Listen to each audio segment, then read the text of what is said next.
যে আমি আমার বন্ধুর বাপের দোকানে এখানে আমি সিগারেট খেতে পারি না, আমি সবসময় ফিসি সিগারেট, তাই আমি ওখানে চলে যাই সিগারেট খেতে। কোন জায়গায়? ওইখানে কোথায়?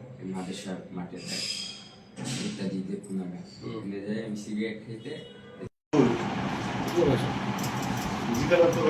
উপরে নিচে না তো সিস্টার গুলি গুলি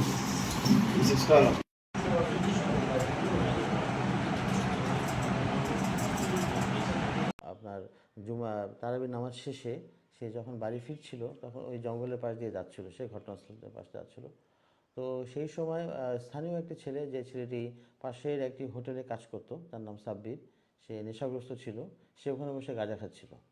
তো এই মুহূর্তে ছেলেটা দেখে ফেলে, গাঁজা খাওয়া অবস্থা দেখে ফেলে, ওর কাছে যায়, গিয়ে বলে যে আমি বলে দেবো। তো সাব্বির তাকে বারবার নিষেধ করে, অনুরোধ করে যে এটা কাউকে বলো না।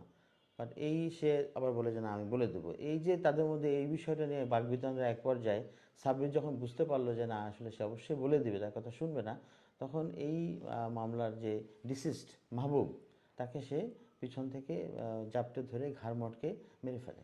মেরে ফেলার পরে যখন সে বুঝতে পারলো যে সে মরে গেছে, তখন তার পরিচয়টা গোপন করার জন্য সে তখন তার সাথে থাকা ম্যাচ লাইট দিয়ে তার শরীরে আগুন ধরিয়ে দেয়। আশপাশ থেকে আপনার ওই যেহেতু জঙ্গলের মধ্যে শুকনো খড়কুটো ছিল, পাতা ছিল, ডালপালা ছিল, সেগুলো জড়ো করে ডেড বডির উপরে সে পাইল আপ করে দেন আপনার আগুন ধরিয়ে দেয়। আগুন ধরিয়ে দিয়ে সে এটা ডেড বডিটা পুরানোর চেষ্টা করে, বাট আসলে পুরোপুরি পোড়াতে পারেনি, দগ্ধ ছিল।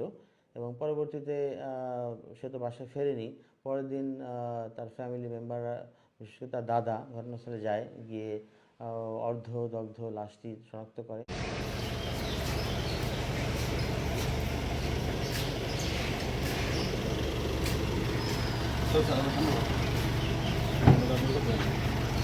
আপনি যান আগে যাবেন আপনি? আচ্ছা